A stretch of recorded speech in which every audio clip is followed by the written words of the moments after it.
Overlord. Volume 15, Chapter 3. Aura's Hard Work, Part 2. Aura followed after the dark elf who introduced himself as the village's master of the hunt. He was supposed to be the one who managed all the rangers in the village, but Aura felt like the man who collapsed earlier was stronger. But then, why did this guy name himself the chief? Even among the warriors in human society, only the strongest took on the title of the chief. No, maybe. Are the classes different? Like, the one from before could be a warrior, while this one is a ranger. Or is he someone like Victim? Aura came to an understanding after she remembered the 8th floor's guardian, thinking this guy probably also had some specific duty to fulfill. While this thought surfaced, she tried to sense if anyone was behind her. He was here.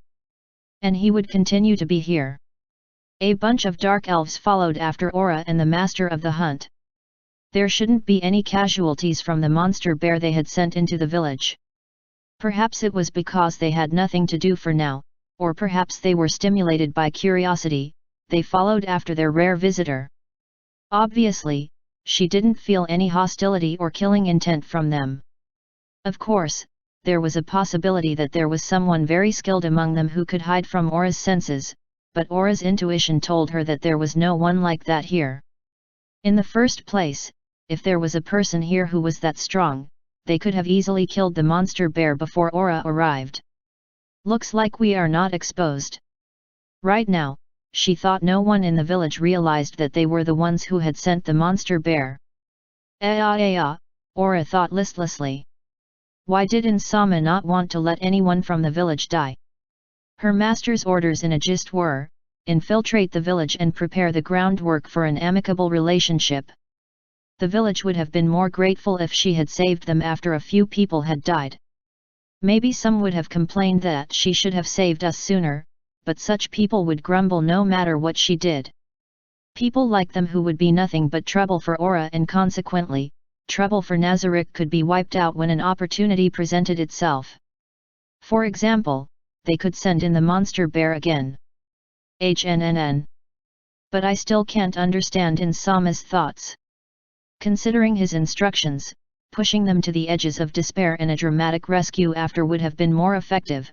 Would Albedo or Demiurge have understood Insama's intentions better if they were here? Aura couldn't understand her master's thoughts however much she pondered.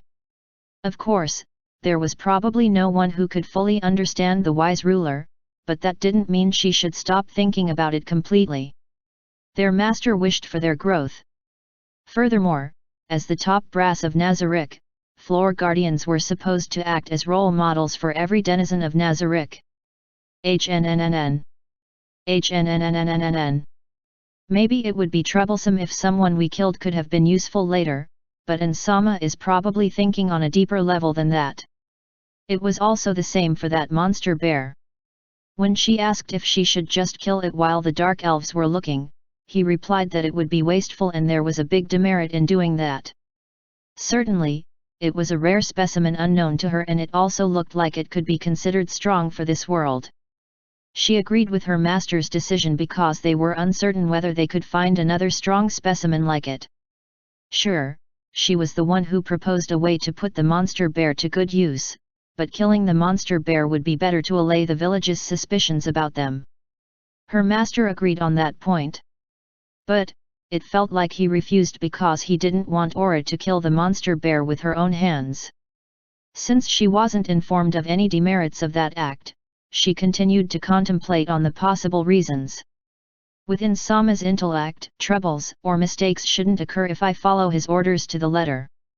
But, just following orders without thinking is not good. If someone only followed orders, they would be second class. Only those who could understand the intention and aim behind the orders and also bring about a better result could be considered first class. Albedo and Demiurge do enough first-class work to be praised by Insama. I can't lose to them. But, maybe I should have used the weaker monster bears around this village instead of killing them all. Would that have been better? Aura looked at the master of the hunt, who was walking ahead of her. He was silent the whole time. Normally, if the savior turned out to be a kid like me, they would be flooded with questions. I didn't even tell them my name. Is this normal for the Dark Elves? I don't think so, but... It didn't feel like he hated talking with her or that he was just not in the mood for it. She couldn't feel a dismissive mood around him. His gait also supported her hunch. He was making his steps shorter, slowing his pace down to match Aura's. If he could show such goodwill while also managing to hate her, he could only be considered a complicated person then. He was likely just an untalkative person, or maybe he was not used to speaking with children. Frankly, he was a failure as a host, but it's not like Aura wanted some kind of grand reception either, so it would be wrong to criticize him on his quality as a host. Perhaps it was her mistake in not selecting a more amicable person to approach first. Seems like it can't be helped, I should just start the conversation from my side. She should probably start with a conversation starter to relieve the mood, but with the short distance to their destination in mind, she went straight to the point. Elders, right? We are going to meet the people who didn't show themselves even with the monster bear's attack, right? Monster bear? Is that how the Ankylosis is called where you come from? HN. That's how we call it, Aura smoothly lied. That aside, can you tell me more about the elders? Ah. You were right, we are going to the elders' place now. We need not have walked if the elders were present with us there, but they were preparing oil inside their elf tree. HNNNNN. So, how many elders are there? The master of the hunt turned his head back for the first time to look at her. Ah, is it different at your place? There are 3 of them. The place I lived, a city far away from here, doesn't have anything like an elder council as far as I know. I see. It sounds very different from our village. I've also heard the elven city is ruled by a king. I heard that a city is like a village with more residents, so could it be something like having 3 elders just isn't enough? Well, there are barely any dark elves in my country, so I am not sure about those things. Aura shrugged. She wanted the other side's information, but didn't want to give her own out as much as possible. First of all, until she found out what kind of authority the elders wielded and what kind of people they were, she couldn't just give random answers. Secondly, she couldn't agree with his opinion about the city's administration being the way it was because it required more people to properly govern it. She had her master as a counterexample. If we had 3 in Samus, it would be possible to perfectly rule the entire world without needing any of us. As Aura thought about her master, the master of the hunt widened his eyes in surprise. Aren't you here on a journey from the country of the Dark Elves? NN? That's wrong. Just like I mentioned before, there are barely any Dark Elves in my country. It was better not to give them accurate numbers, so Aura gave a general answer. It's mostly populated by other races like humans, goblins, lizardmen, orcs, etc. We went through the trouble of traveling here after hearing people from our race lived in this forest. Is that so? Aura wondered about the heaviness in his response. She wanted to ask him, but decided that she shouldn't be impatient and didn't try to inquire further. She wanted him to notice the we in her sentence instead. But to think that many races can coexist together, I am surprised. Is that so? It didn't matter however many races there were. As long as there was an absolute existence that stood above everyone, it would only be natural for everyone to bow down to said existence's grandeur. On the other hand, if there's a world where that didn't happen, it could only mean that such an existence was absent. That was why they had to spread the name of Nzoulgaun across the world. Insama should rule over all the living beings of this world as the absolute ruler. This would give rise to absolute peace. If anyone desired such a world, they should bend the knee to the Supreme Being. Aura felt pity for the Dark Elves who didn't know of her master.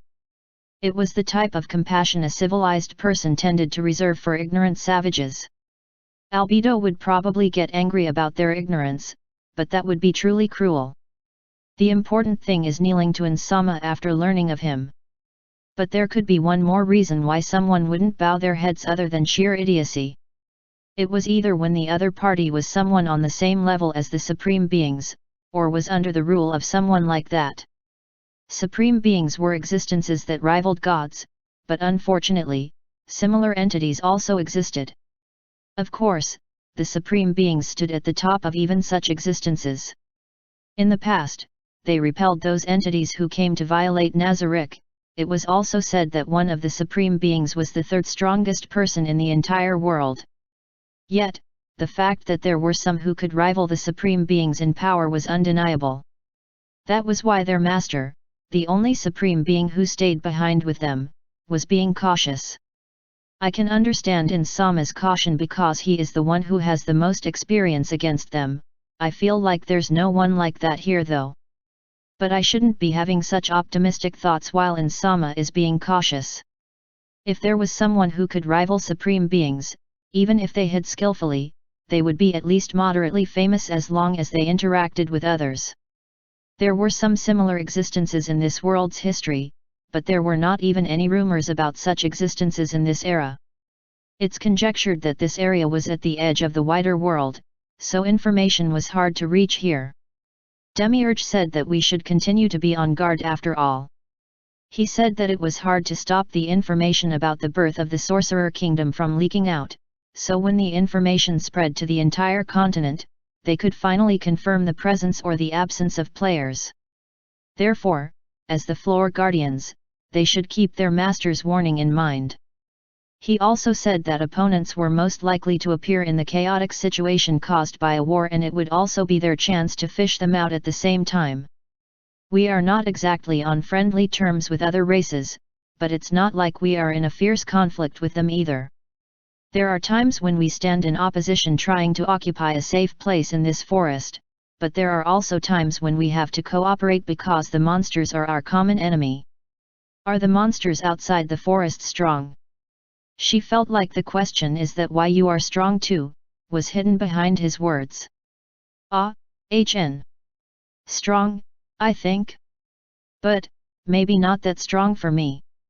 As the man looked like he wanted to ask something, Aura interrupted him with a question of her own. It looks like you don't know about the world outside of the forest, but how long has it been since you people went outside? I heard from the elders that we came to this forest more than 300 years ago, but I have never heard about any dark elf who has headed out since that time. 300 years? You heard it from others? That's a weird way to put things. Uncle, weren't you already born 300 years back? Master of the Hunt's expression changed considerably for the first time. I am only a little bit over 200 years old. Aura suppressed her urge to take a long, hard look at the Master of the Hunt's face. 200 years. Is he trying to fudge the numbers? That, or the dark elves here count years differently. She thought he was lying, but she couldn't say that to his face. She could already feel his mood becoming more dejected. He was probably, certainly worried about it. Aura didn't feel like consoling him, but if she wanted a good relationship with him going forward, it would be better if she did. It's just that you exude this air of maturity, in a good way. No, don't mind it. It just shows how exhausting life in this forest is. Aura didn't reply to him. If that's how he was trying to swing it, staying silent was the utmost kindness she could show him. Phew. So don't you people feel like coming out of this forest? Like, to the country I live in. She was not clear about her master's intentions, but broaching this topic shouldn't have any faults. They could excuse it later as a joke if need be, since these were just the words of a child. Also, her master was not someone who would scold her for something as small as this. He would use message to tell her if she did something he didn't want anyway. Maybe that's not a bad idea. You sound very reluctant. Our country is great, you know? It's pretty safe, and monsters like the one that attacked before don't prowl out in the open. You will face different kinds of hardship if you do come, but you will also receive different kinds of support as well. You don't have to toil as hard as you do now. That sounds like a splendid country. I can feel how good it is from the way you speak about it. Even so, it's difficult to shed our unease. Unease about going to a new place and unease about whether we can continue our present lifestyle there. Maybe it's because I am mostly fine with things as they are. I think it would be better to stay put rather than going to all that trouble. He replied earnestly to a child's irresponsible words. Maybe it was because he was a good and earnest person at his core, or maybe it was because he thought highly of Aura. Whatever the case may be, it looked like he would talk freely if she was the one to lead the conversation. A smile slowly took shape in Aura's mind. In that case, what if some people come over to test things out? That's not a bad idea too. Will they go or won't they? If they will, how many? If we end up having to decide about it, the elders' opinions will play a large role, though there are a lot of people who oppose the opinions of those three. The elders we are going to meet soon don't have enough clout in the village. The master of the hunt made a bitter expression. I don't hate them myself though. We are here. They arrived before a tree that looked the same as the others around it. I think you already know, but it's not that wide inside. Let's call the elders out. Elders, we have a guest. He raised his voice a bit. Gradually, 3 dark elves appeared and climbed down from the hole in the tree.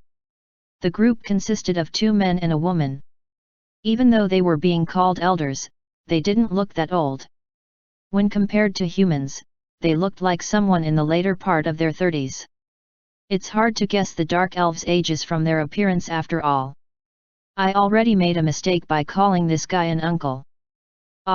Maybe I should have called him brother instead, but he really doesn't look all that different from these elders here. While Aura was having such idle thoughts, the dark elves that followed them fanned out into a semicircle behind her, surrounding them. Guest, these 3 are the elders of our village. Elders, let me introduce our guest to you. She was the one who fought back the Ursus Lord, a traveler who came from a country where different races live together in peace and where not many dark elves live in, a place beyond this forest. Aura bowed slightly at the master of the hunt's words. Though, instead of a bow, it's more like a nod. She felt like her future status in this village would be jeopardized if she gave in too much. Even if Aura was a child, she was also the savior of this village. It would be bothersome if she was taken lightly because of her age. Insama's directions were to become friendly with them, so would it be bad if I acted like I am absolutely superior to them?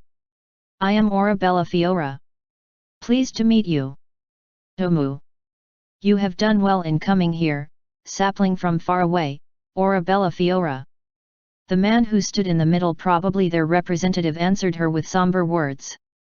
The gap between his appearance and his serious attitude was a bit striking, because he didn't really look that old. Someone in the group of dark elves surrounding them suddenly spoke in a voice just loud enough to reach everyone. Shouldn't you be thanking the village's savior first? And why are you referring to our benefactor without honorifics so naturally? Yes, that's right. They shouldn't have greeted her like that if they were truly grateful.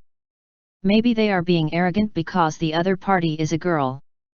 Some of the women raised their voices. Frankly speaking, Aura didn't think the elders' greeting was rude. This was probably what people meant when they say that the same action can look different for people with goodwill and for those without. The representative of the elders grimaced. Humph. We were just about to give our thanks now, Aura Bellafiora Dano. We are extremely grateful to you for repelling the Ankylarsis Lord and for saving our village. That's right. The youngling's impatience is troublesome. There exists an order for the conversation to follow. When the female elder who stood beside the representative said this, a woman somewhere else started murmuring. Your order of precedence is wrong in the first place. It would be bothersome if your brains are also getting fossilized as you grow older. Glancing at the master of the hunt, Aura found him making an expression as if he was having stomach pain. He was questioned about whose side he was on in the past, probably. The elder who stood on the right was also making a similar expression. The 2 other elders had grim expressions, the female elder began to direct her glare at the surrounding dark elves. This. Maybe I have to carefully consider which side I should be on before deciding my course of action. Normally, both factions would want to take in a powerful outsider like Aura. She needed to act in the way that was most beneficial to Nazarick. The best thing to do was to probably ask their master for his directions, but there would also be times when Aura might have to take independent action because she couldn't just wait for their master's orders.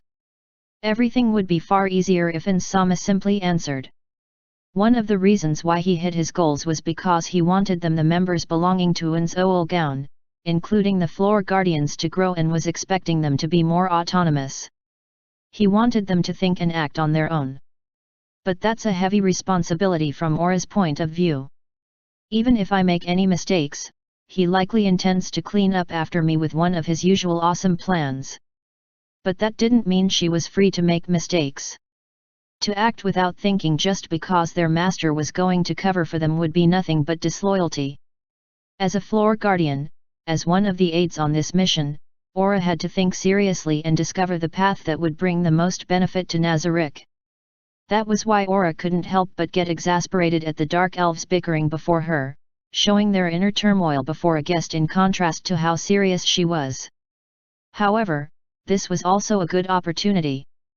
Depending on how she capitalized on this friction, it could turn out to be an important thing. Did Insama aim for this? No, there's no way. He couldn't have known that this village was having such problems. Then, to follow his orders to create an amicable position inside the village, I should. Excuse me, are you intentionally trying to make me regret that I went to all that trouble over a long journey to come here?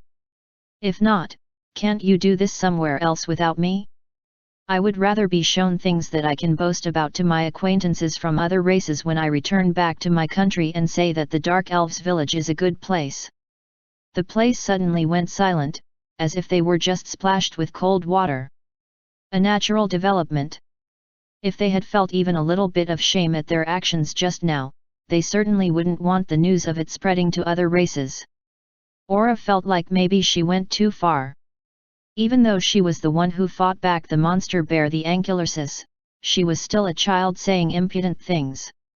She might have just turned both the factions against her, but she couldn't say that it was an absolute mistake either. Aura was a traveler who saved this village.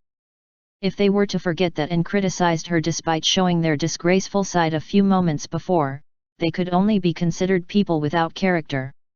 It would be better for such people to become their enemies instead of friends. Sure, her master ordered her to form an amicable relationship with the Dark Elves, but that didn't mean she had to be liked by all the Dark Elves. She couldn't see the full picture of his plans yet, but it would probably be better if the Dark Elves unsuitable for Nazarick were wiped out. And even if I turn one faction hostile, the other faction would probably try to make me their ally. I won't mind that, and I can always make a third faction with me at its core if need be. Even if she ended up turning both of the factions into her enemies, she could see that there were people like the Master of the Hunt who didn't belong to either of them. She could make them her allies in the worst-case scenario, but she would have to apologize to her master if she had to resort to that. Ahem. Then, can we inquire the reason for Orabella Fioradano's visit to our village? Fiora is my surname, so just call me that. I think you can already guess. It's because I heard rumors about dark elves living in this forest. That clapping hands sign is clapping hands sign. Why, I came to meet people from my race. There are barely any dark elves in my homeland, you see. So, I would like to stay in this village for a while if you will allow me. We don't mind, but alone. For now. For now. Yes. I am good at moving through the forest, so the others asked me to go ahead. Actually, according to our plan, they should probably reach here by 3 days at the latest, I think. My brother and uncle should be joining us by that time. Of course, this uncle she spoke of was none other than their master, Inzolgaon. Uncle. HN. Actually, because our parents disappeared, Aura continued while mentally apologizing to Bukubu Kukagama, uncle raised us. It would be easier to tell a white lie, but it could become troublesome later if they were found out. So, she tried to keep it as close to the truth as possible. I see. Sorry for making you remember such a topic.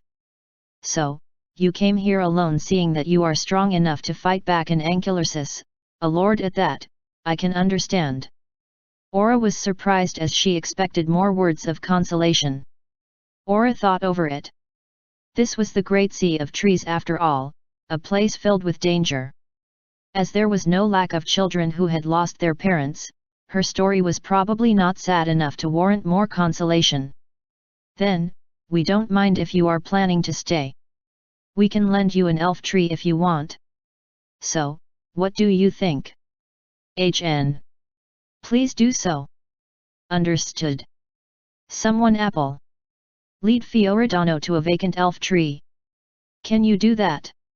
It was the master of the hunt who answered to that name. Of course. Leave it to me. I will lead her to the best elf tree in the village. Also, since Uncle Dano and Brother Dano will be joining us in 3 days, you won't mind if we held a shindig for you all together then, right? Of course. I will be in your care for a while then. Now that's done, Fioradano. Won't you tell us the tales of your journey later?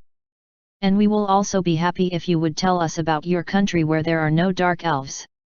We know absolutely nothing about the outside of the forest. Of course, we won't force you if there are painful memories. Well then, what should she do? Aura started thinking.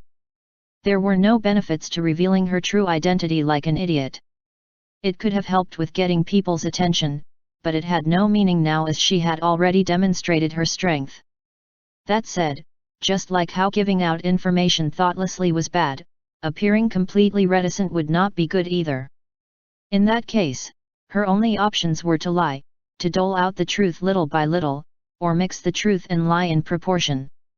I will have to discuss this with Insama and Mari to not create contradictions when they join us later, but it seems like I don't have the choice of staying silent right now. If I told them to ask Insama, who will be coming later, they would be suspicious about my reluctance to talk. She couldn't let them have any suspicions in the present situation. Until she could get a read on their master's final goal, she should continue to work towards departing this place on friendly terms. HNNN. There's no message yet, so Insama is probably telling me to think of the answer by myself, but what kind of answer would Insama like? Fioradano, is something the matter? It seemed like she was silent for too long. Aura returned a smile. Ah, I was wondering if you will believe what I am going to tell you. Well, it's probably fine to talk a bit about my home and travels. Like about the Trail of the Fae. The Trail of the Fae? Isn't that supposed to be just a legend? Someone among the dark elves surrounding them asked. Things like the Moon's Road and the Trail of the Fae do exist, although they're inside Nazarik's 6th floor, Aura added internally. But I can't talk in detail about these things with people who are not chosen by the Fae. Phew. Sorry then. Fio, no, is it fine to call you Oradano? The female elder's eyes were burning with passion. The answer was already decided. Although Aura didn't really want to, she couldn't refuse her considering her master's orders. I don't mind at all. Then, Oradano. I have been thinking about it since a while ago, but it's a nice name. Thanks. Aura replied with a pure smile. She was praising the name given to her by a supreme being. There's no way Aura would refuse such praise. However, as she understood it was just them being courteous, she didn't try to talk more about that point. The female elder looked like she was satisfied with her response. She continued to talk in a good mood. So Oradano is also a dark elf chosen by the Fae. That's splendid. Most of the people in this village are not chosen. That's why they don't know how we the dark elves who lived in the north traveled to this place. Dark elves came here using the Trail of the Fae? Does it have an ability like that? The Trail of the Fae inside Nazarik couldn't teleport people over that big of a distance. They were either mistaking it for something else or maybe there was an entirely different trail of the Fae. Aura managed to draw out some intel, but she felt like she may have misstepped a little. On second thought, she denied that mentally. She would skillfully draw the intel out. And I will get praised by Insama. Aura pumped her fist, full of resolve in her heart. Black diamond, black diamond, black diamond. Aura headed to her lodging, led by the master of the hunt. Ins, who had been following her this entire time using perfect unknowable, let out a sigh in relief. A part of the relief was from the fact that no one strong enough to rival him had appeared, and the other part was from how well Aura's first contact went. That said, he couldn't be sure they weren't just putting up a friendly act. People who could be so nonchalant about the fact that a child just traveled from such a far distance alone should have something wrong with their heads. They would obviously hide their feelings if they didn't really welcome her. Maybe he was overthinking it, but he wanted to make sure that they were not just acting. It would be simple if he could just kidnap someone like the elf from before and cast mind control magic on them, like charm species. But, dealing with the after effects would be bothersome if he had to use control amnesia. Everything would be easier if he could just kill them though. First, he should investigate the village's present mood. A completely novel topic of conversation known as aura had appeared in this village that didn't seem to have changed much for a long time. There was no doubt that the villagers were raring to talk about her with others. Ins wondered how honest the villagers were going to be when aura wasn't around. With Ins using perfect unknowable, this was their best chance to gather raw intel, free from any lies. The three elders returned to their tree and the gathered elves dispersed gradually. The issue was which dark elf should he follow and eavesdrop on. He already noticed a few dark elf children about Aura's age, a guess based on their height during the gathering. Frankly speaking, he wanted to go after the children and hear their opinion on Aura. But he heard a voice saying that girl from the tree he was close to just a moment ago. Shit! I should have been listening in on the elders' conversation. He should snoop on the elders, who were more likely to talk about the most important things, important, but not for the matter of the twins making friends. Ins used fly to smoothly float to the entrance of the tree the elders entered. He couldn't find the elders when he peeked inside. The voices were coming from the top of the stairs that extended up from this room. He could hear them from here, but just to be sure, Ins entered the tree and climbed the stairs with fly. Now then, how much of what that girl said do you think is real? She did imply that she traveled using the power of the Trail of the Fae after all. The oldest of the elders was talking in a slightly different manner from before, but that was to be expected. Even Ins would change his manner of speech depending on who he was talking with. Rather, the people he was more scared of were those who didn't act like that. So, this was how the elder talked with his contemporaries. I don't think all of that was a lie. Wouldn't it be difficult for a little kid to travel such a distance without using the Trail of the Fae? You can't be sure about that. She is strong enough to repel that Ursus Lord, you know. Aira, isn't that the strength of that weapon? You saw it, right? That dazzling bow. That's absolutely something precious. Maybe it's something the Fae bestowed upon her. The bow Aura used belonged to Ins and was not considered strong in Yggdrasil, but it was probably top class in terms of gaudiness. Maybe I should advertise runecraft trademark here too. While Ins was thinking, the elders continued on with their conversation. I wonder how long that child is going to stay here. I want her to stay here forever if possible. No, that's going to be difficult.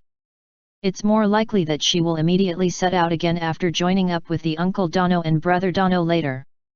Ours is not the only dark elf village. Maybe they will visit the other villages to establish friendly contacts. I don't know why that child came here to meet us, her kin, but there's no reason for her to stick to our village. That's right. We should ask her in detail about why she came to meet us, the dark elves. That's why we should make the welcoming party grand. Ah, you're right. We have to give them such a grand welcome that they will still think that this village is the best even after visiting the other villages. We should start preparing the foodstuffs in the next 3 days. Won't the younglings dislike it? No way they will. We are welcoming the family of the kid who saved the village, you know? Even they should understand that they have to cooperate on this. You're right. And we can probably use the welcome party to ask Uncle Dono about the trail of the Fae. He would probably talk a bit if he felt welcomed by us. Yes. But I still hope she stays in this village. Why are you so fixated on that idea? Is the fact that she may have been chosen by the Fae so appealing to you? Yes. We know, the people in the villages around us have already lost most of their Fae blessing. If that child stays here, you are not thinking about lording over the other villages with that, right? I will oppose everything you do if you are planning on that, you know. I am not planning on anything that warrants your opposition. It's just, if we can learn how she received the Fae blessing, maybe we can get ours back as well. Ins felt like the Fae they were talking about were not racial beings, but something closer to spirits. Yggdrasil also had the concept of the Fae blessing. Maybe the native Fae of this world had such abilities naturally. It's also possible that they were building into classes similar to Seelie Court and Unseelie Court.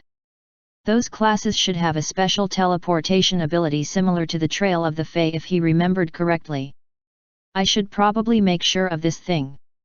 He should also share this information with Aura. The elders continued to talk while Ins was thinking about this and that. If we can do that, the younglings will also change their opinion.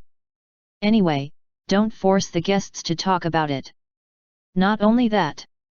Be respectful to Uncle Dono and Brother Dono who will be visiting us soon. I really don't want bad rumors about this village and the Dark Elves to spread around when they return back to their country. In's eyes or the holes in the skull that pass for eyes turned dimmer. Tomu. Is this village the wrong choice? I really don't want to let Aura be used as a tool in internal squabbles.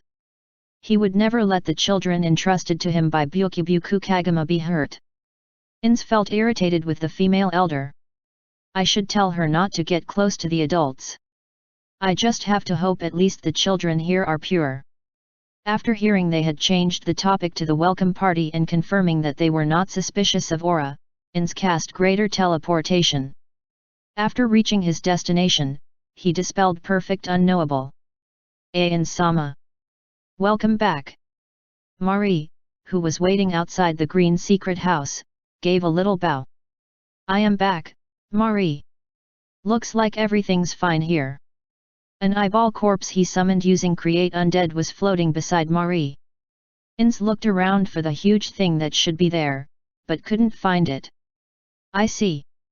So, Fenrir isn't back yet. Why yes. Not yet. Fenrir was entrusted with bringing back the Ankylosis that ran away from the Dark Elf village. If the Dark Elves had brains, they would try to follow the trail of the Ankylosis to deal with it while they had the trump card known as Aura. So, they would have to fool the hunting party's eyes first if they wanted to bring the Ankylosis back to this temporary base. However, the Ankylosis was large and did not have any stealth skills, so it would be difficult for it to erase its trail by itself. Someone else would have to do it instead. They found Fenrir to be suitable for the task. Fenrir had an ability called Forest Walker.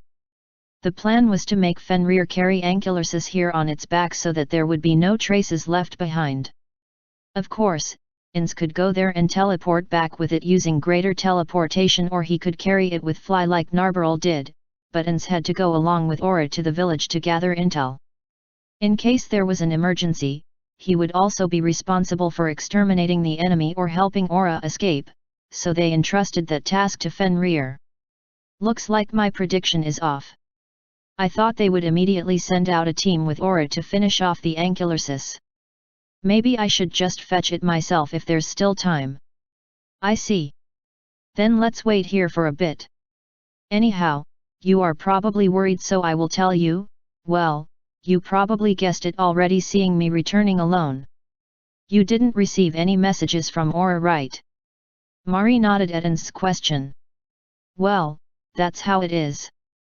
Seems like Aura infiltrated the Dark Elf village without any issues. The twins had an item that enabled two-way communication between them. If Marie didn't receive any distress signals from Aura, it meant that she was safe. Still, it was possible that Aura wasn't able to respond to an emergency swiftly and ended up being incapacitated. They couldn't be careless. There was also the fact that Aura changed to far weaker gear in order to blend in better with the villagers.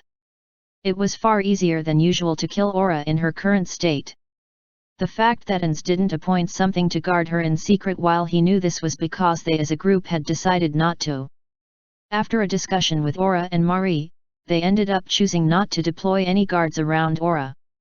This made Ans worry so much that he would probably go unconscious from stomach pain if he had a stomach. Ans continued to regret it even now, wondering if they made the wrong decision. Perhaps there was a better idea out there. For example, Ans could create incorporeal monsters using Create Undead. Maybe they should have placed things like that somewhere around her. There were two advantages to not having anything guarding Aura. One was that they would be free to summon monsters that were more suitable to deal with the emergency situation that might arise. The other one was, it will be easier for Aura to forget about Nazarick for a bit if there's no one from Nazarick around, especially guards, who in a sense are her subordinates. She can interact with the Dark Elves in a more relaxed manner without putting on a bold front then. Maybe Aura could make friends then. But, at present, a critical problem had risen in Aura's path to making friends. That is, Aura ended up becoming something like a savior of the village. He didn't think that the Red Oni Who Cried plan was wrong. He just didn't have any other method that could make Aura infiltrate the village faster and better. Still, the present situation had gone a bit too far. Ans couldn't have become friends with the members of Ans Oolgown in the real world where they were not equal. Similarly, Aura, as the savior of the village, could not interact with the ordinary village children on their level. Ans had to bring her down to the same level as them. Yes, that's right. Ans would have to pull Aura down into becoming just a normal child. Ans looked at Marie. It was probably unfair that Aura was given a chance to make friends while Marie wasn't. He wanted to give a chance to Marie as well. Aura and Marie were children entrusted to him by Byakubuku Kagama. He should then treat them equally. Of course, he should take their personal characteristics into account while nurturing them. That said, they should both be given equal opportunities. First of all, it's absurd for someone like me who has no experience in raising children to think about things like these. Who should I ask about being a father? And suddenly thought of Enfiria. Not a bad choice. He is a good father. But, yes, there's one problem with Marie. It's not about his timid personality. It's about Byakubuku Kagama-san making Marie cross-dress to match her tastes. He already noticed that most of the dark elves in the village wore long trousers. There were also some who wore long skirts, but all of them were women. Furthermore, he felt like they were still wearing long trousers underneath those skirts. He couldn't be sure as he didn't go around peeking under the skirts after all. Maybe those were tights, not trousers. Aura explained that exposing bare skin was a bad idea when you live in a forest, so maybe that's why they were wearing trousers underneath. Perfect unknowable gets dispelled when you attack someone. No, to be more precise, it's when you do something that can be considered harmful. In that case, would lifting the skirt a bit and peeking under it be considered an attack? Such a doubt never came to Ans's mind until now. Ans took a quick glance at Marie's face. What's the matter? Am I an idiot? What the hell am I thinking? The non-degenerate side of Ans no, the normal side of him scolded himself. Of course, he knew he couldn't do something like that, but his curiosity about an unexplored area of magic was strongly urging him. Stop. Me. What are you thinking? Wanting to peek under Marie's skirt is already beyond the bounds of curiosity. Although Marie would probably allow it if he asked him. What am I even imagining? What happened? Nothing, my mind just went to some weird places. I will probably try it in the future, but it's not a matter for the present and I will test it on someone else if and when I do it. Ins didn't feel the need to explain more to the puzzled Marie. Anyway, Albedo was the better choice to experiment with, or at least the more acceptable choice compared to Marie. Another voice inside him objected that Marie was different from Albedo. Ins cleared it from his mind along with his prickling curiosity. Anyhow, Marie will likely be marginalized for his dressing style. That should absolutely be avoided, but I wonder why he dresses like that. No, not that. That's not what I should be thinking about right now. It's Chagama-san's decision, so it's absolutely wrong to tell him to change. It's wrong, but is it fine to ask him to change temporarily? It should be alright for Marie to live with Aura in the village if he stopped cross-dressing, but Ins never expected he would be put in such a difficult position because of the tastes of his friend in the past. You see, Marie, I have something to discuss with you. Yes. Marie looked at him with a serious expression. Chagama-san. Am I doing something wrong? A pink blob surfaced in In's mind. He got a little irritated at the pink blob, which was giving him a thumbs up for some reason. Excuse me. Sorry, Marie. I was thinking about something. Ins let out a sigh from his non-existent lungs and turned to look at Marie directly. Marie. I want you to stop wearing female attire for a while. That was too short of an explanation. Ins understood this and continued before Marie could change his expression. Listen, just as I said, it will be temporary because you do know I am planning to take you along to the village to act as Aura's support? So because the clothes you wear are too striking as a part of preparations for infiltration, I hope you can change to different clothes for this mission. Ins talked on and on at a hurried pace. Marie continued to stare at Ins. He was probably thinking why he was the only one being told to do so, because Ins didn't say anything like this to Aura. Ins couldn't get any more words out. No feasible excuse came to his mind. Actually, it's illogical to consider a man dressing like a woman weird, but not vice versa. Did Bukyubuku Kagama think so far ahead? No, it's her taste, or more like her fetish. She is Pararan-san's sister after all. His only option was to deceive Marie then. Luckily Aura also changed most of her gear and weapons because the equipment they usually wear in Nazarick was just too striking. He never thought that would come in handy in a time like this. I also asked Aura to change her gear a bit, right? It would be bad if they were to get suspicious of our overly powerful gear. So how about it? This is underhanded. Letting Marie decide is the same as pushing the responsibility onto him. You understood. Leave it to me and Sama. Is that all right? Why, yes. If it's for infiltration, I think Bukyubuku Kagama-sama would understand. Is that so? Tomu. She would certainly understand our reasons. Ins sensed Marie's feelings for Bukyubuku Kagama through his devotion to his attire. He tried to think how his friend in the past would have reacted in this place. It's most likely that she would just faint in agony and start apologizing to Marie. No, the opposite reaction is also entirely probable, I think. With this, he could probably consider Aura and Marie's friend making plan to have proceeded into the final stage. Good, then let's complete our preparations and join up with Aura. End of Part 2.